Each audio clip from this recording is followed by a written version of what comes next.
Hello my friends, this is my first video on this channel and I'll be teaching Photoshop here in Punjabi language. So if you are an English user then please refer to the subtitles. Hello ਦੋਸਤੋ, ਮੈਂ ਅੱਜ ਤੁਹਾਨੂੰ ਸਿਖਾਵਾਂਗਾ Photoshop Punjabi ਵਿੱਚ। ਤੁਹਾਡੇ ਚੋਂ ਕਈ ਇਦਾਂ ਦੇ ਹੋਣਗੇ ਜਿਨ੍ਹਾਂ ਨੇ ਪਹਿਲਾਂ ਤੋਂ ਹੀ Photoshop ਸਿੱਖੀ ਹੋਏਗੀ ਜਾਂ ਫਿਰ ਉਹਨਾਂ ਨੂੰ ਬੇਸਿਕਸ ਬਾਰੇ ਪਤਾ ਹੋਏਗਾ ਜਾਂ ਕਾਫੀ ਸਾਰੇ ਮੇਰੇ ਤੋਂ ਵੀ ਜ਼ਿਆਦਾ ਸਿੱਖੇ ਹੋਣਗੇ। ਬਟ ਇਹ ਵੀਡੀਓ ਉਹਨਾਂ ਲਈ ਹੈ ਜਿਨ੍ਹਾਂ ਨੇ ਅੱਜ ਤੋਂ ਪਹਿਲਾਂ ਕਦੀ ਫੋਟੋਸ਼ਾਪ ਨਹੀਂ ਦੇਖੀ ਜਾਂ ਫਿਰ ਫੋਟੋਸ਼ਾਪ ਯੂਜ਼ ਨਹੀਂ ਕੀਤੀ। ਮੇਰੀ ਵੀ ਇਹ ਪਹਿਲੀ ਵੀਡੀਓ ਹੈ ਤੇ ਮੈਂ ਵੀ ਥੋੜਾ ਜਿਹਾ ਨਰਵਸ ਹਾਂ, ਤਾਂ ਮੇਰੇ ਤੋਂ ਜੇ ਕੋਈ ਗਲਤੀ ਵਗੈਰਾ ਹੋ ਜੇ ਤਾਂ ਉਹਦੇ ਲਈ ਸੌਰੀ। ਮੈਂ ਪੂਰੀ ਕੋਸ਼ਿਸ਼ ਕਰੂੰਗਾ ਕਿ ਮੈਂ ਤੁਹਾਨੂੰ ਚੰਗੀ ਤਰ੍ਹਾਂ ਦੱਸ ਸਕਾਂ। ਤੇ ਅੱਜ ਦੀ ਵੀਡੀਓ ਦਾ ਸਾਡਾ ਟੌਪਿਕ ਹੈ ਵਰਕ ਸਪੇਸ ਤੇ ਵਰਕ ਫਲੋ। ਅੱਜ ਮੈਂ ਤੁਹਾਨੂੰ ਦੱਸਾਂਗਾ ਵਰਕ ਸਪੇਸ ਦੇ ਬਾਰੇ। ਤੁਸੀਂ ਜੋ ਵੀ ਕੁਝ ਦੇਖ ਰਹੇ ਹੋ ਇਹ ਤੁਹਾਡੀ ਫੋਟੋਸ਼ਾਪ ਵਰਕ ਸਪੇਸ ਹੈ। ਇਹਦੇ ਵਿੱਚ ਸਭ ਤੋਂ ਪਹਿਲਾਂ ਆਉਂਦਾ ਐਪਲੀਕੇਸ਼ਨਸ ਬਾਰ, ਜਿਹਨੂੰ ਆਪਾਂ ਮੈਨੂ ਬਾਰ ਵੀ ਕਹਿੰਦੇ ਆ, ਪਰ ਫੋਟੋਸ਼ਾਪ ਦੇ ਵਿੱਚ ਇਹਨੂੰ ਐਪਲੀਕੇਸ਼ਨ ਬਾਰ ਕਹਿੰਦੇ ਆ। ਇਹਦੇ ਵਿੱਚ ਤੁਹਾਡੇ ਕੋਲ ਕਾਫੀ ਸਾਰੇ ਮੈਨੂਜ਼ ਅਵੇਲੇਬਲ ਨੇ, ਜਿੱਦਾਂ file, edit, image, layer, type, select, filter, 3D, view, window ਹੈ, ਹੈਲਪ। इस टाइम मैं यूज़ कर रहा हूँ Photoshop CS6 एक्सटेंडेड वर्जन, पर जे तुहाडे कोल CS5 एक्सटेंडेड, CS6 एक्सटेंडेड या CC दा कोई भी वर्जन है ਤਾਂ ਬਹੁਤ ਵਧੀਆ ਤੁਹਾਡੇ ਕੋਲ 3D ਦਾ ਆਪਸ਼ਨ ਅਵੇਲੇਬਲ ਹੋਏਗਾ। ਬਟ ਜੇ ਤੁਹਾਡੇ ਕੋਲ ਸਿੰਪਲ CS5 ਜਾਂ CS6 ਜਾਂ ਕੋਈ ਵੀ ਪੁਰਾਣਾ ਵਰਜਨ ਹੈ, ਤੁਹਾਡੇ ਕੋਲ 3D ਦਾ ਆਪਸ਼ਨ ਨਹੀਂ ਹੋਏਗਾ। ਪਰ ਕੋਈ ਗੱਲ ਨਹੀਂ, ਸਾਨੂੰ 3D ਦੀ ਇੰਨੀ ਲੋੜ ਵੀ ਨਹੀਂ ਹੈਗੀ, ਕਿਉਂਕਿ ਇਹ ਕਾਫੀ ਐਡਵਾਂਸ ਆਪਸ਼ਨ ਆ ਜਾਂਦਾ ਤੇ ਹਾਲੇ ਸਿਰਫ ਬਿਗਨਰਸ ਦੇ ਟਿਊਟੋਰੀਅਲ ਨੇ ਤੇ ਤੁਹਾਨੂੰ ਇਹਦੀ ਫਿਕਰ ਕਰਨ ਦੀ ਲੋੜ ਨਹੀਂ।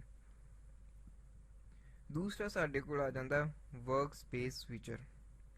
ਇਸ ਟਾਈਮ ਆਪਾਂ ਐਸੈਂਸ਼ੀਅਲਸ ਟੈਬ ਸਿਲੈਕਟ ਕੀਤਾ ਹੋਇਆ ਤੇ ਫੋਟੋਸ਼ਾਪ ਦੇ ਹਿਸਾਬ ਨਾਲ ਸਾਨੂੰ ਇਮੇਜ ਜਾਂ ਫਿਰ ਕੋਈ ਵੀ ਡਿਜ਼ਾਈਨ ਐਡਿਟ ਕਰਨ ਲਈ ਜੋ ਵੀ ਜ਼ਰੂਰੀ ਟੂਲਸ ਜਾਂ ਪੈਨਲਸ ਚਾਹੀਦੇ ਨੇ ਉਹ ਇਸ ਟਾਈਮ ਅਵੇਲੇਬਲ ਨੇ ਐਸੈਂਸ਼ੀਅਲਸ ਟੈਬ ਦੇ ਵਿੱਚ, ਫੋਟੋਸ਼ਾਪ ਦੇ ਹਿਸਾਬ ਨਾਲ ਜਿਹੜੇ ਜ਼ਰੂਰੀ ਨੇ। ਆਪਾਂ ਇਹਨੂੰ ਸਿਲੈਕਟ ਕਰਕੇ ਹੋਰ ਵੀ ਵਰਕ ਸਪੇਸ ਦੇ ਵਿੱਚ ਸਵਿਚ ਕਰ ਸਕਦੇ ਹਾਂ, ਜਿਵੇਂ 3D, ਮੋਸ਼ਨ, ਪੇਂਟਿੰਗ, ਫੋਟੋਗ੍ਰਾਫੀ ਤੇ ਟਾਈਪੋਗ੍ਰਾਫੀ ਦੇ ਵਿੱਚ। ਤੇ ਦੂਸਰਾ ਸਾਡੇ ਕੋਲ ਆਂਦਾ ਟੂਲਸ ਪੈਨਲ।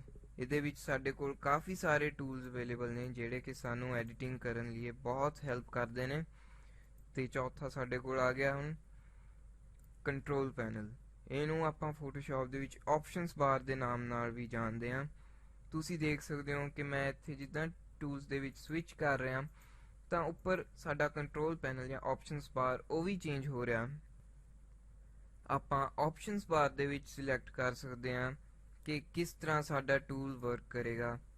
ਇਹਦੇ ਵਿੱਚ ਕਾਫੀ ਸਾਰੇ ਆਪਸ਼ਨ ਅਵੇਲੇਬਲ ਨੇ ਜਿਹੜੇ ਸਾਡੇ ਟੂਲ ਦੀ ਵਰਕਿੰਗ ਨੂੰ ਚੇਂਜ ਕਰ ਦਿੰਦੇ ਨੇ, ਇਸ ਲਈ ਇਹਦਾ ਨਾਮ ਆਪਸ਼ਨ ਬਾਰ ਜ਼ਿਆਦਾ ਮਸ਼ਹੂਰ ਹੋ ਗਿਆ। ਤੇ ਉਸ ਤੋਂ ਬਾਅਦ ਚੋਂ ਆਉਂਦਾ ਸਾਡੇ ਕੋਲ ਪੈਨਲ ਟਾਈਟਲ ਬਾਰ। ਸਾਡੇ ਕੋਲ ਇਹ ਪੈਨਲ ਟਾਈਟਲ ਬਾਰ ਹੈ।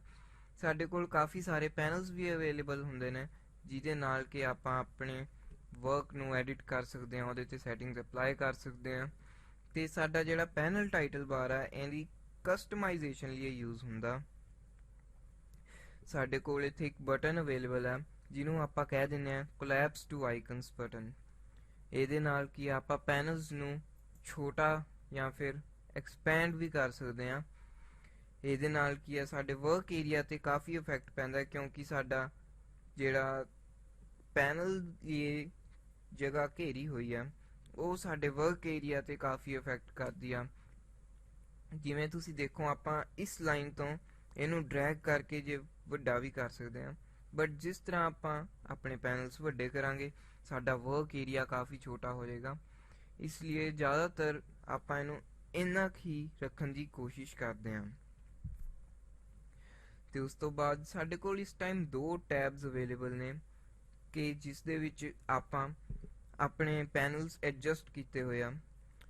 ਤੇ ਆਪਾਂ ਜਦ ਇਹਨੂੰ ਕੋਲੈਪਸ ਕਰਦੇ ਹਾਂ ਤਾਂ ਦੇਖਦੇ ਹਾਂ ਇੱਥੇ ਡਿਫਰੈਂਟ ਆਈਕਨ ਹੈ ਤੇ ਇੱਥੇ ਡਿਫਰੈਂਟ ਆਈਕਨ ਹੈ। ਆਪਾਂ ਕੀ ਕਰਾਂਗੇ, ਇਹਨੂੰ ਇੱਥੇ ਰੱਖ ਕੇ ਥੋੜਾ ਜਿਹਾ ਡਰੈਗ ਕਰਾਂਗੇ ਤੇ ਤੁਸੀਂ ਦੇਖ ਸਕਦੇ ਹੋ ਕਿ ਇਹ ਵੀ ਬਿਲਕੁਲ ਉਹਦੇ ਵਰਗਾ ਹੋ ਗਿਆ। ਇਸੇ ਤਰ੍ਹਾਂ ਜੇ ਆਪਾਂ ਇਹਨੂੰ ਡਰੈਗ ਕਰਕੇ ਅੰਦਰ ਨੂੰ ਲੈ ਕੇ ਜਾਵਾਂਗੇ ਤਾਂ ਇਹਦੇ ਵੀ ਆਈਕਨਸ ਕਾਫੀ ਛੋਟੇ ਹੋ ਜਾਣਗੇ ਤੇ ਸਾਡੇ ਕੋਲ ਇੱਕ ਵੱਡਾ ਵਰਕ ਏਰੀਆ ਅਵੇਲੇਬਲ ਹੋ ਜਾਏਗਾ। ਬਟ ਜ਼ਿਆਦਾਤਰ ਲੋਕੀ ਇਹਨੂੰ ਇਸੇ ਤਰ੍ਹਾਂ ਰੱਖਣਾ ਪਸੰਦ ਕਰਦੇ ਨੇ। ਤੇ ਹੁਣ ਆਪਾਂ ਗੱਲ ਕਰਾਂਗੇ ਸਾਡੀ ਵਰਕ ਸਪੇਸ ਦੀ ਕਸਟਮਾਈਜ਼ੇਸ਼ਨ ਬਾਰੇ। ਮੈਨੂੰ ਬ੍ਰਸ਼ ਪ੍ਰੀਸੈਟਸ ਜ਼ਿਆਦਾ ਚਾਹੀਦੇ ਸੀਗੇ ਬਟ ਇਹ ਮੈਨੂੰ ਇੰਨਾ ਨਹੀਂ ਚਾਹੀਦਾ, ਤਾਂ ਮੈਂ ਕੀ ਕਰੂੰਗਾ, ਵਿੰਡੋਜ਼ ਦੇ ਵਿੱਚ ਜਾਊਂਗਾ, ਉਹਦੇ ਵਿੱਚ ਸਾਡਾ ਜਿਹੜਾ ਬ੍ਰਸ਼ ਸਿਲੈਕਟ ਕਰਕੇ ਕਲਿੱਕ ਕੀਤਾ ਤੇ ਮੈਨੂੰ ਇੱਥੇ ਸਾਡੇ ਬ੍ਰਸ਼ ਪੈਨਲ ਤੇ ਬ੍ਰਸ਼ ਪ੍ਰੀਸੈਟ ਪੈਨਲ ਮਿਲ ਜਾਣਗੇ। ਉਸੇ ਤਰ੍ਹਾਂ ਜੇ ਮੈਂ ਚਾਹਾਂ ਮੈਂ ਵਿੰਡੋ ਤੇ ਜਾ ਕੇ ਕਰੈਕਟਰ ਸਿਲੈਕਟ ਕਰੂੰਗਾ ਤੇ ਜਿਹੜੇ ਟਾਈਪੋਗ੍ਰਾਫੀ ਲਈ ਜ਼ਰੂਰੀ ਨੇ ਟੂਲਸ ਉਹ ਸਾਰੇ ਇੱਥੇ ਅਵੇਲੇਬਲ ਹੋ ਜਾਣਗੇ। ਬਟ ਮੈਨੂੰ ਇਹ ਨਹੀਂ ਚਾਹੀਦੇ ਸੀਗੇ। ਮੈਂ ਚਾਹੁੰਦਾ ਕਿ ਜਦ ਮੈਂ ਟਾਈਪੋਗ੍ਰਾਫੀ ਯੂਜ਼ ਕਰਾਂ ਤਾਂ ਮੇਰੇ ਕੋਲ ਬ੍ਰਸ਼ ਪੈਨਲ ਨਾ ਹੋਏ। ਤਾਂ ਮੈਂ ਕੀ ਕਰੂੰਗਾ, ਬ੍ਰਸ਼ ਪੈਨਲ ਨੂੰ ਓਪਨ ਕਰੂੰਗਾ, ਇੱਥੇ ਆਪਸ਼ਨ ਬਾਰ ਤੇ ਕਲਿੱਕ ਕਰੂੰਗਾ ਤੇ ਕਲੋਜ਼ ਟੈਬ ਗਰੁੱਪ, ਤਾਂ ਜਿਹੜਾ ਕਿ ਮੇਰਾ ਬ੍ਰਸ਼ ਪੈਨਲ ਹੈ ਉਹ ਇੱਥੋਂ ਚਲਾ ਜਾਏਗਾ। ਤੇ ਹੁਣ ਮੈਂ ਕੀ ਚਾਹਨਾ ਕਿ ਜਿਹੜਾ ਮੇਰਾ ਕੈਰੈਕਟਰ ਪੈਨਲ ਹੈ ਉਹ ਇੱਥੇ ਮੈਨੂੰ ਲੇਅਰਸ ਪੈਨਲ ਦੇ ਉੱਪਰ ਮਿਲੇ। ਤਾਂ ਮੈਂ ਇਹਨੂੰ ਇੱਥੋਂ ਦੀ ਕਲਿੱਕ ਕਰਕੇ ਹੋਲਡ ਕਰਕੇ ਡਰੈਗ ਕਰਕੇ ਲੈ ਕੇ ਜਾਊਂਗਾ ਲੇਅਰਸ ਪੈਨਲ ਦੇ ਉੱਤੇ ਜਦ ਤੱਕ ਮੈਨੂੰ ਇਹ ਬਲੂ ਲਾਈਨ ਨਹੀਂ ਦਿਖਦੀ। ਜਦੋਂ ਇਹ ਬਲੂ ਲਾਈਨ ਦਿਖੇਗੀ ਮੈਂ ਕਲਿੱਕ ਕੀਤਾ ਹੋਇਆ ਹੋਲਡ ਕੀਤਾ ਹੋਇਆ ਬਟਨ ਛੱਡ ਦੂੰਗਾ, ਜਿਹਦੇ ਨਾਲ ਕੀ ਹੈ ਕਰੈਕਟਰ ਪੈਨਲ ਇੱਥੇ ਓਪਨ ਹੋ ਜਾਏਗਾ ਤੇ ਮੈਨੂੰ ਫ੍ਰੀਲੀ ਅਵੇਲੇਬਲ ਹੋ ਜਾਏਗਾ। ਤੇ ਸੇਮ ਜੇ ਮੈਨੂੰ ਨਹੀਂ ਚਾਹੀਦਾ ਤਾਂ ਮੈਂ ਕਲਿੱਕ ਕਰਕੇ ਦੁਬਾਰਾ ਕਲੋਜ਼ ਟੈਬ ਗਰੁੱਪ ਤੇ ਕਲਿੱਕ ਕਰੂੰਗਾ, ਜਿਹਦੇ ਨਾਲ ਕੀ ਹੈ ਦੁਬਾਰਾ ਤੋਂ ਮੇਰਾ ਜਿਹੜਾ ਕਰੈਕਟਰ ਪੈਨਲ ਹੈ ਉਹ ਇੱਥੋਂ ਦੀ ਚਲਾ ਜਾਏਗਾ। ਹੁਣ ਤੁਸੀਂ ਦੇਖ ਸਕਦੇ ਹੋ ਮੇਰਾ ਜਿਹੜਾ ਲੇਅਰਸ ਪੈਨਲ ਹੈ ਉਹ ਹਾਈਡ ਹੋ ਚੁੱਕਿਆ, ਬਟ ਕੋਈ ਟੈਨਸ਼ਨ ਨਹੀਂ, ਇਹਦੇ ਤੇ ਡਬਲ ਕਲਿੱਕ ਕਰੋ ਤੇ ਵਾਪਸ ਆ ਜਾਏਗਾ। ਹੁਣ ਇਹ ਵੀ ਇੱਕ ਤਰੀਕਾ ਹੈ ਜਿਹਦੇ ਨਾਲ ਆਪਾਂ ਆਪਣੇ ਪੈਨਲਸ ਕੋਲੈਪਸ ਕਰਕੇ ਹੋਰ ਏਰੀਆ ਬਣਾ ਸਕਦੇ ਹਾਂ ਜਿਹਦੇ ਵਿੱਚ ਬਾਕੀ ਦੇ ਪੈਨਲਸ ਫਿੱਟ ਆ ਜਾਣ। ਬਸ ਆਪਣੇ ਚੈਨਲ ਦੇ ਨਾਮ ਤੇ ਡਬਲ ਕਲਿੱਕ ਕਰੋ, ਕੋਲੈਪਸ ਹੋ ਜਾਣਗੇ ਤੇ ਜੇ ਤੁਸੀਂ ਦੁਬਾਰਾ ਡਬਲ ਕਲਿੱਕ ਕਰੋਗੇ ਤਾਂ ਉਹ ਦੁਬਾਰਾ ਅਪੀਅਰ ਹੋ ਜਾਣਗੇ। ਤੇ ਹੁਣ ਵਾਰੀ ਆਂਦੀ ਹੈ ਪੈਨਲਸ ਗਰੁੱਪਿੰਗ ਦੀ। ਮੈਂ ਇੱਕ ਵਾਰ ਫੇਰ ਆਪਣਾ ਕਰੈਕਟਰਸ ਪੈਨਲ ਦੁਬਾਰਾ ਲੈ ਕੇ ਆਉਂਗਾ ਇੱਥੇ ਤੇ ਇਹਨੂੰ ਰੱਖਿਆ ਮੈਂ ਬਾਹਰ ਵਾਪਸ ਤੇ ਨਾਲ ਇਹਦੇ ਪੈਰਾਗ੍ਰਾਫ ਪੈਨਲ। ਬਟ ਇਹਨਾਂ ਨੂੰ ਇਦਾਂ ਰੱਖਣ ਨਾਲ ਕੀ ਹੈ ਅਲੱਗ-ਅਲੱਗ ਹੋ ਗਏ ਨੇ ਜਿਹਦੇ ਨਾਲ ਕਿ ਜ਼ਿਆਦਾ ਜਗ੍ਹਾ ਘੇਰ ਸਕਦੇ ਨੇ।